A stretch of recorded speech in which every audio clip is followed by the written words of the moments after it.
Hey guys, welcome back to another episode of Married Now Widowed. We're your hosts. I'm Kayla. And I'm Nadine, and this podcast is about navigating life after loss through unfiltered conversations. Hello everyone. Hello, welcome back. Welcome. This episode is about motherhood through widowhood, basically asking the question of, are we forced to parent differently? Yes. My flat out answer is yes. Yeah. I mean, there's a lot to break down, elaborate Yes, on, but definitely. it's a definite yes from me. Yeah, I feel that in a way you are forced to parent differently. Yeah. Overnight, they lose a parent. Yeah. Overnight. Very, very Whether hard. that be a mother or a father. Yeah. Right? Because we have to think of, the fathers out there as well. Yeah.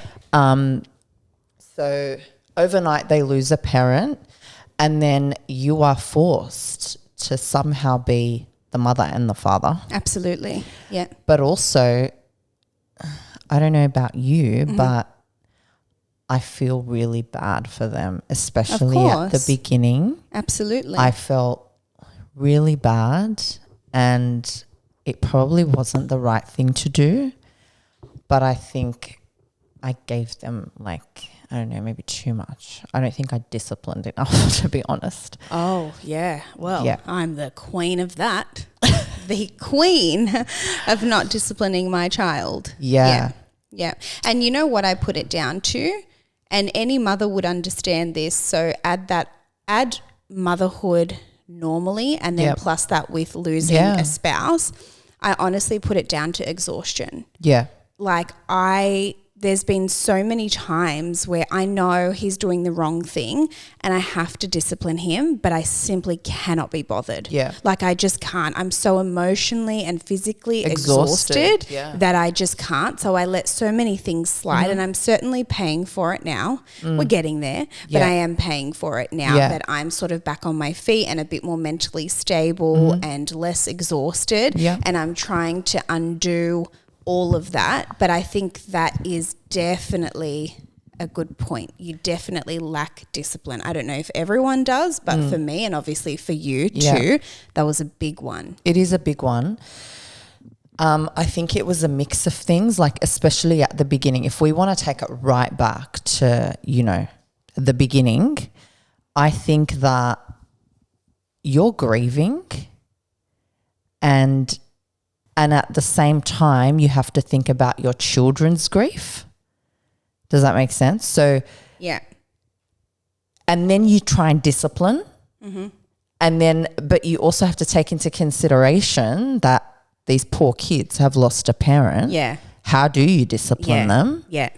And so, it's exhausting. I think one aspect, and I'm sure there's many aspects, and child psychologists would know a lot more than we do, but I think one aspect is you're exhausted, and the other aspect is, as you just said, you're grieving. But you sort of feel sorry for them. Yeah. And you're like, oh, they just lost their, and especially the age that your kids were at versus mine. I mean, my son didn't know he lost a parent, and I still felt bad. Your kids knew, so I can only imagine times where you probably would have been a little tougher when Mick was around. You would have just been like, oh, well, they just lost a parent. How can I, judge them for that behavior or discipline them for that behavior, whether right or wrong? At the time, you just feel bad. Yeah, you do feel bad. And, Mick was always I was the bad cop. Mick was the good cop. Oh, really? Yeah. Oh. They would get scared of him, if he ever yelled at them or whatever. They would shit themselves, but generally they were more afraid of me. Oh, really? Yeah. Okay. Until this day they'll say it. Yeah. But I think where I feel like maybe it was wrong of me to parent that way. Yeah. I feel like now I am paying the price. Look, my kids are good kids. Yeah, they are. I cannot they're take really that away good from girls. them. They're really good girls. Yeah. But I just feel, and you know what? We only argue about one thing. Which is? It's one thing. Once my daughter said to me, she's like, you scream. And I'm like, but what do I scream about? And she's like, cleaning up after ourselves. Yeah. I'm like, right. Is that the only thing I scream about? Yeah. And she's like, oh, yeah. Yeah. I'm like, okay. So if that's the only thing I scream about, could you imagine if you cleaned up after yourself? Yeah. I wouldn't be screaming. Yeah. Yeah. Yeah. And that is literally the one fight that we have about cleaning up after Look, themselves. it could be worse. It could be You've got worse. a teenage daughter, babe. It could be a lot worse. I think yes, 1,000% it could be worse. But I think because I don't hit them, the only thing I do is scream, right? Yeah. I'll threaten to take iPads and phones, but I don't follow through with it because I still feel guilty. Yeah. Right? Yeah. So they know it's empty threats. Yeah, that's right. Of course. They know it's empty threats. Yeah. So they just keep doing whatever it is they want and they don't give a shit. Like just this morning we had an argument. I lost my shit. Babe, listen, I work 6 days a week, all right? I work like a dog. I'm exhausted. Of course. I am so exhausted. I'm like, you know, taking them to school and, you know, then going straight to work and then working till late. Of course. For example, you know, I've come from work, come straight here to film podcasts, like, Cooking, and then cleaning, everything, all right? the responsibilities on you. Exactly. And so clean up after your fucking self. Yeah, You're not you fucking, tell them, you're babe. 15 and 11. Yeah. Like, I come can't on. wait for them to see this snippet. Anyway, so this morning I lost my shit because I was like, I fucking work so hard. The whole Like, speech, the typical mum speech. Yeah. But then my youngest sent me a message in the afternoon when she got her hands on her iPad. Yeah. I'm sorry, Mum. I love you they're so much. sweet. They're good girls. They are. I'm not They're complaining. great girls. But I think that I do believe that I didn't follow through with a lot of the threats. Yeah. And so now they just take the piss. Oh, yeah. Babe, look at my son. He runs an absolute muck. And But your he's son's 3. young. Yeah, but he still runs a muck, babe, because I haven't done anything for 3 years, like in terms of disciplining him, But I feel like for him. you as well, your son was a baby and I feel like he was your security blanket when totally. Muhammad passed away. Absolutely. Of course. My son's my best friend, even at that age, and he always has been. But there's definitely things that I would have done so differently if the circumstances were normal. Yeah. And if I didn't go through what I went through, parenting would be different. And now it's come to that. Yeah. Now I'm like, all right, cut the shit. Like, come on. We gotta get back, because he's at such an important age. You know, this is the age where foundations are being built. And they're sponges. Absolutely. And I could really fuck up here if I don't make sure that he is disciplined and I show tough love and all of that. I think this age is so crucial. Yeah. So crucial. Yeah, it is. My brother-in-law always gives me really good advice on parenting. He's got 3 children.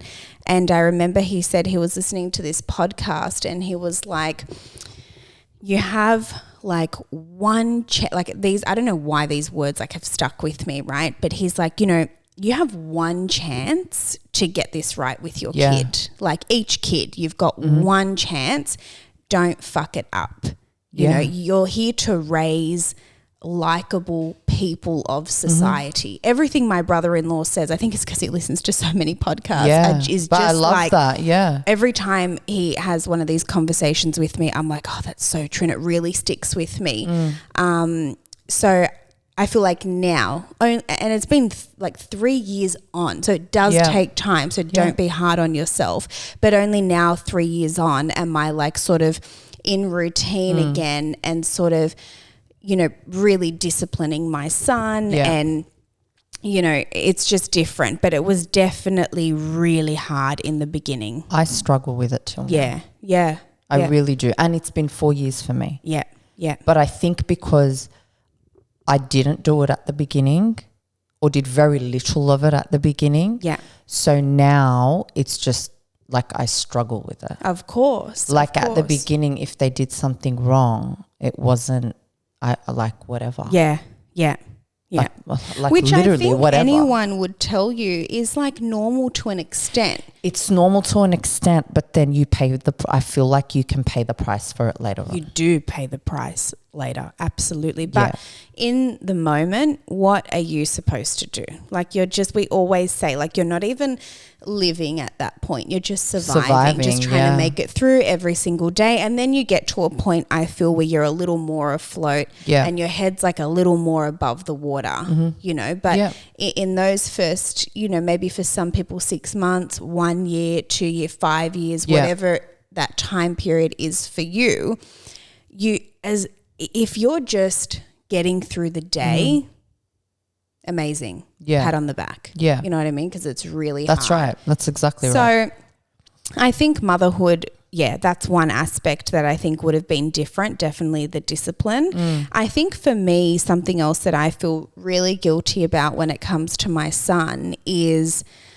because I was so upset, so emotional, so tired, so just my head was everywhere. Not only was I grieving, but then I was trying to make sure financially we were okay, or make sure, you know, everything around the house was done, or, you know, do it all on your own overnight. I feel like I have missed out on a lot with my son, and not in the sense that, I mean, we spent every day together. I took 2 years off, right? So we spent every day together, and even still now we're with each other every day, whatever. But just in the sense of being in the moment. I feel like I missed a lot of that because my mind was everywhere. I can relate to that. I remember my friend, who was it? I think it was, my friend Amani. We were at her house quite soon after my husband passed away. We went over and she said to me, and I'll just never forget this because I feel bad. I don't feel like the worst person in the world because I'm one person to give myself grace and cut myself slack because I know I've been through shit, right? So I'm not so hard on myself, but I'll just never forget this. She was like to me, she was like, oh, he grew a tooth. When did that happen? And I was like, he's got a what? Oh, you didn't notice? Nah. And I remember she was like, so she's so great even till this day. But I remember she was like, no, don't be silly. Like you've just been through so much. And it was quite soon after. Like, okay, well. Yeah, like probably within weeks, I would say, you know. Yeah, but I'll never forget. She's like, oh my goodness, like when did his first tooth come out? What did you say? And I was like, no, I was honest. I was like, oh my God, the fuck? I didn't even realize that. I didn't even notice. Yeah. And she's like, babe, of course you're not. Your mind's everywhere. It's blurry. It's whatever. And I didn't, like, it was fine, but I still think about that sometimes. I'm like, fuck, these moments that are such milestones that when your mind is clear and you're focused and you're in motherhood, especially for the first time, you're in your bubble. These are the things you wait for. Every day you check the mouth, and every day they're walking. And mine was just like, okay, he's alive and I'm alive. He's fed. It was like a cloud over you. Totally, just a blur. So I'll never forget that. So I feel like in that sense, I missed out on a lot. I was there, but mentally I definitely wasn't there. Like the last, I would say probably 2 years for me, blur. Yeah. The last sort of 6 to 12 months, I'm definitely more with it. I'm definitely more above water. Things have changed a lot for me.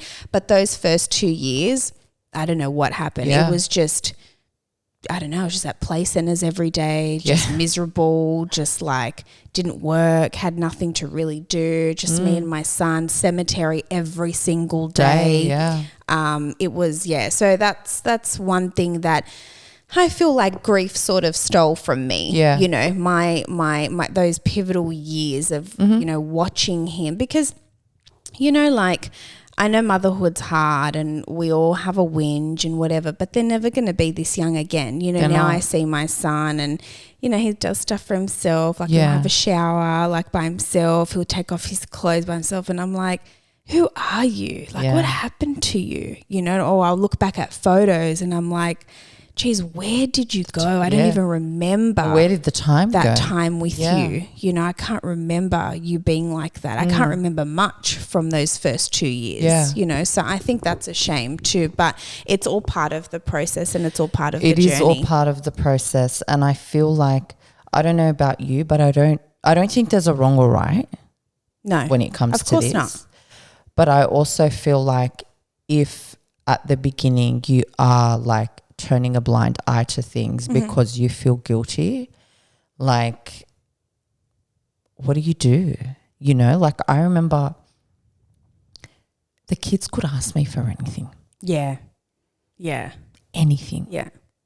And I would say, okay. Yeah, of course. And I'd go and I'd buy it for them. Yeah. I just wouldn't give a shit because I just wanted them to be happy.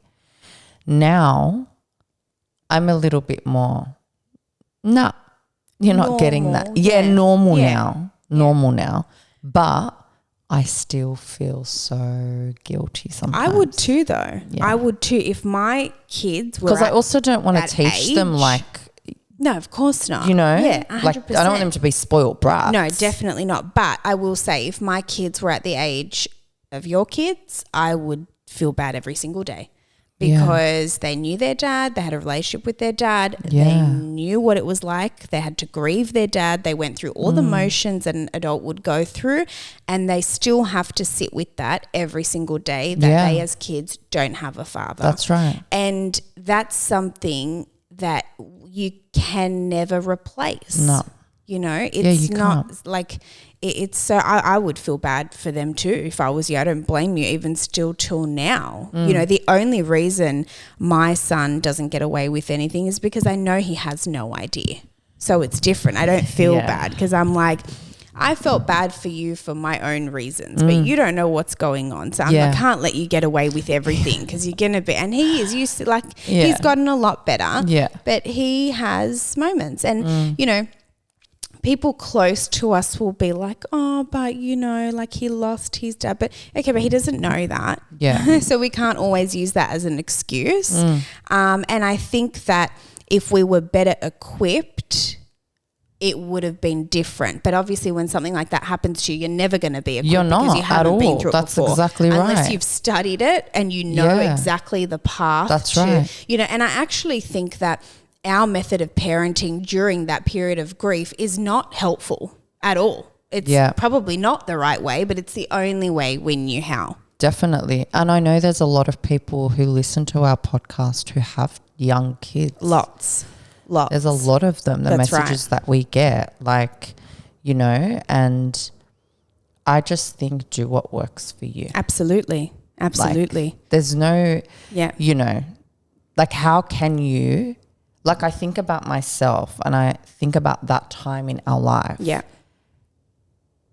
How was I ever going to say no to them? Yeah, of course. Like all I wanted to do was put a smile on their face and make them happy. Especially in a time like that. 100%. You want to see your kids smile in a normal circumstance, right? Let alone at a time when of course, you'd be doing anything to make them happy. Father. And if that's buying them something or taking them somewhere or saying yes to something you'd usually say no to, of course, that's, I think any normal instinct is to behave that way. Yeah. And I think that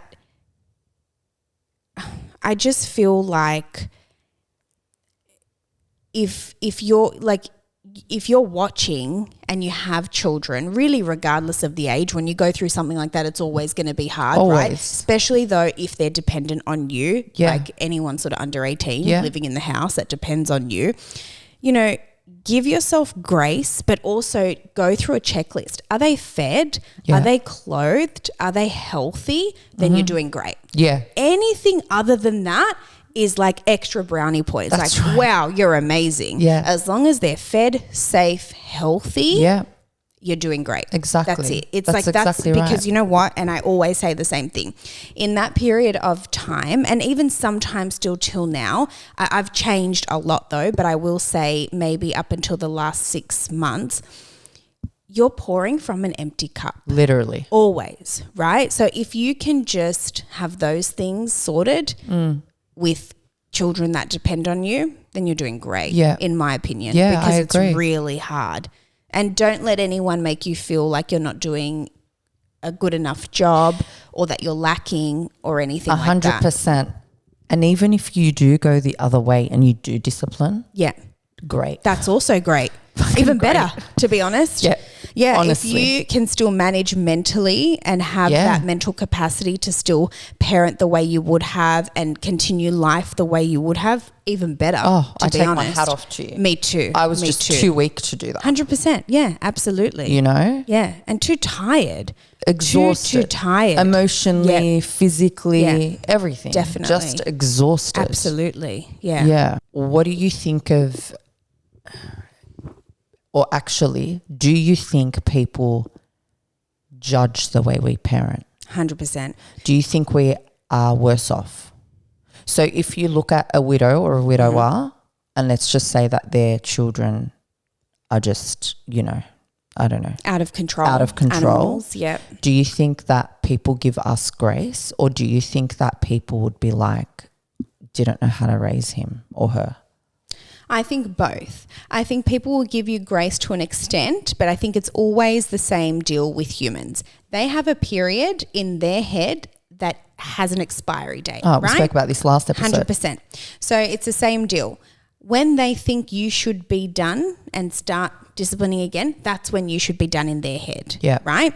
So yeah, they might think, oh yeah, you know, if he's out of control, she's out of control for the first few months, that's fine. Anything after that is wild. They should be back to normal. What's wrong with their kid? They're a bad parent, right? So I just feel like people always have expectations and they put an expiry date on things and they give you as much time as they feel necessary, which is absolute bullshit, right? Because I don't know, you try and 100% and no raise children with no other, like, no parent. And I take my hat off to all the single parents out there who don't have, you know, the mum or the dad in the child's life, because it'd be very similar. But like, imagine, like, put yourself in our shoes. Yeah. It is so difficult to play both roles. Yeah. So imagine a single parent plus grieving single parent. Exactly. It's hard. But can I say something? So, we'll do another episode because I want to get into this a little bit more. But as you know, my daughter got suspended from school a couple of weeks ago. Yeah.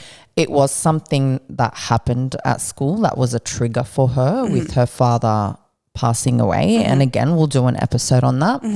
But I remember the first thing I thought about, so I work like a dog and I decided to take this one day off to mow the lawns. This means so much to Nadine, guys. You don't understand.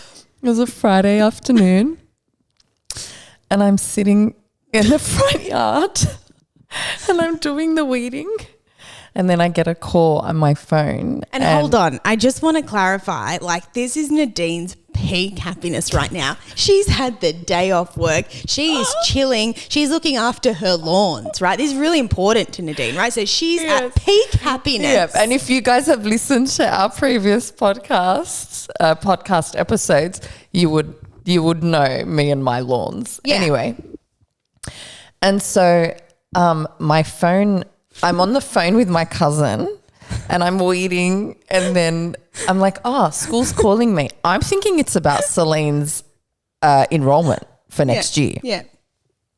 So I answer the call and it's the school telling me that my daughter's been suspended. And so I'm like, sorry, what? Her day just went from a 10 Babe, I had the lawnmower, the whippersnipper, the blower all out on the front lawn, and I'm sitting there, all right, on the fucking floor crying. My daughter is an angel, babe. Like, you know Liana. Like, Liana, like, for Liana to get suspended, like, something's happen. And again, we'll do an episode about it because it is related to their grief and losing a parent. Yeah. But I'm sitting there and I'm like crying. Anyway, I ring that cousin back that I was on the phone and I told her what happened, and I sat there on the lawn going, I'm a fucking failure. What have I done? And at that point, I didn't know why she got suspended. Oh, right. So you're already carrying on. I was just like, I'm a failure. Where did I go wrong? Yeah. Where did I go wrong? Yeah. And instantly I'm like, is it probably because I didn't discipline them when they were like, you know? Anyway, so then I call like a member of the family later, like after I calmed down and whatever. I call a member of the family and she's with me. It was actually my brother-in-law. Do you know what he said? What? Good on you, Ammo. Yeah. Good on you, Ammo. Yeah. What do you mean? Yeah. Good on you. Yeah. And I'm like, I'm calling for you to discipline her. I don't think anyone had your back with that, to be fair. Like, I was like. Yeah, nobody did. Yeah. Yeah. Like, fuck yeah. Yeah, I know. I love her. Yeah, I get it. Yeah. I get it. Yeah. I do get it. But I think for me, it's like I did some fucked up shit in high school. Yeah. I never once got suspended. Yeah. Okay. Yeah, I get that. Yeah, no one really had my back. No, I definitely didn't have your back. Nobody did. No. Nobody You know did. why? Because we know she's such a good girl. That's why. Yes. If she wasn't a good girl, sorry, my son's in the background, guys. If she wasn't a good girl, Yeah. I would be like, oh, babe, I'd be more empathetic. But because I know she's such a good girl, I had no empathy because I was like, no, the girl is amazing. Something happened. It was warranted. See, for That's me, it. she's amazing. Why is she suspended? Yeah, I know. But Do you know what how I mean? schools Like, are. And they had to. I know they had to. I know, yeah. But again, like, I just felt like in that moment, I'm like, no, where's the father figure? Of course. No, 100%. Yeah. And that's totally valid and normal. Yeah. And I'm sure a lot of even single mums feel like that, you know? So I totally get that. But I do think we, to some extent, like you said before, probably do get judged. 100%. And you know something less to do with widowhood, more to do with being a single mum, right? Yep. I'll never forget when I used to fuck up a lot when I was younger and get in a lot of trouble and be really naughty. My mum would say to me, you know, Kayla, I'm a single mum. It reflects really badly on me. Yeah. And I used to be like, what the hell are you talking about? No one gives a fuck. Single mum, not a single mum, whatever. I'm just fucking naughty. Other kids are naughty, whatever. I didn't understand it until I became a single mum. And then I was like, oh yeah, I feel it. I totally, you know, and only now that I'm a single mum, I really feel that. I feel like I get judged harder, whether it's parenting, whether it's decisions that I make for my son, etc. I feel like I get judged really hard for being a single mum. So only now do I understand where my mum was coming from. And you know, I think it's valid. I sometimes say that to them. Yeah. I say the same thing to them. I'm like, I'm a single mum. Yep. Your father's not around anymore. How you behave or like if you fuck up in life, it is going to be a reflection of direct my reflection parenting. of you. And no one to share the Nobody blame. else. You. Just me. And I'm sure I'll be saying that to Hader when he's 15 as well. You know, it's valid. And it is valid. Yeah. It is valid. I wanted to say something. Yes. Okay. So sometimes when we get hate comments, like I'm really fair and you know, I always see everyone's point of view. Yeah. When we get hate comments that are just stupid, I'm like, whatever, I don't read them, I don't give a fuck about them. We got one, wasn't really a hate comment, but I don't know what it was, right? Sort of a bit of a jab, but it was like, I love you, I love listening to you guys or something like that, but I can't stand listening to you guys because you always contradict yourselves. Oh, I read that. Did you read that? You say you want support, but then you don't want too much. Do you want to know what's funny? What? I was actually thinking about that comment the other day. Really? I swear to you. I was thinking about that comment the other day. And I think that comment, I think it was a while ago. It was. I only saw it the other day though. It's an old comment. Yeah. Yes. And I wanted to respond even though it was a while ago. Yeah. This is the thing with that question. Yeah. What's your opinion on that? I think people or this listener, I think maybe has like misunderstood what we're saying. Yeah. We're not saying we don't want help. Yeah. Okay. Yeah. That's not what we're saying is we don't want to ask for the help. Yeah. Yeah. Because I think I remember that episode. Right. We don't want to ask for help. No one wants to ask for help, even people that aren't widowed. Just do it. That's what that episode was about. I'm pretty sure that's what the episode was about. Yeah. But I also do agree with her comment, and I may be a bit like that. Maybe I do contradict myself a little bit, right? But I guess I only want help from people that I want help from. Yeah. Which is a bit that's weird. fair. Like I want it from my mum. Yeah. I don't want it from, I won't say who I don't want it from, it's a bit rude, but you know, I want it from certain people, but I don't want it from others. And I also don't want to be overwhelmed, but I don't want to be completely isolated, you know? I think that's why we often say you can be there without saying too much either. Yeah. You know, I have a handful of friends who are not my friends originally, they were Muhammad's friends originally, that are just always there. They're amazing. Like they to me are just, you know, they don't bombard me. If I don't respond, they understand. If I don't call back, they understand. They never get upset. They never get, you know, if I don't come around for a whole year, they get it, right? And I really appreciate people like that, because I know if I call, like I'll give Amani and Ali as an example, right? If I call them, they will be there. They will do anything for me at the drop of a hat, right? But if I don't see them, if I lack on text, if I whatever, you know, so certain people do it the right way, in my opinion. But maybe I do contradict myself from time to time. I probably do. I'm not perfect, you know. But I thought that comment was interesting because I understood what she meant. Even though it was like a slight jab, that's still cool. I understood what she meant, you know. So I just wanted to touch on that. I wanted to get your opinion. No hard feelings on that. Never hard feelings. No. But I remember from that episode. Okay, was that I remember about it being right. If my memory serves me correctly, I remember that episode we were like, like we want help me, but like I don't want to ask for it. Which is like, don't ask me. To be honest, I was like that even prior to anything significant happening in my life. I've always been like that. I might want help, but I don't want to have to ask for it. So if you think I need it, that's right. Offer it in a sense first, or just do it. You know? All right, guys. Well, thank you for listening to another episode. As always, Married Now Widowed on all platforms. If you're watching this video and you enjoyed it, please subscribe. And if you are a support person for someone who is grieving, or if you are grieving yourself, we have an amazing Facebook community group. You can just search Married Now Widowed and join us there. And as always, if you want us to talk about anything, you have any questions, please send them through to our DMs. If we haven't got back to you, we will get back to you very, very soon. And we'll see you next week for another episode. Bye, guys. Bye.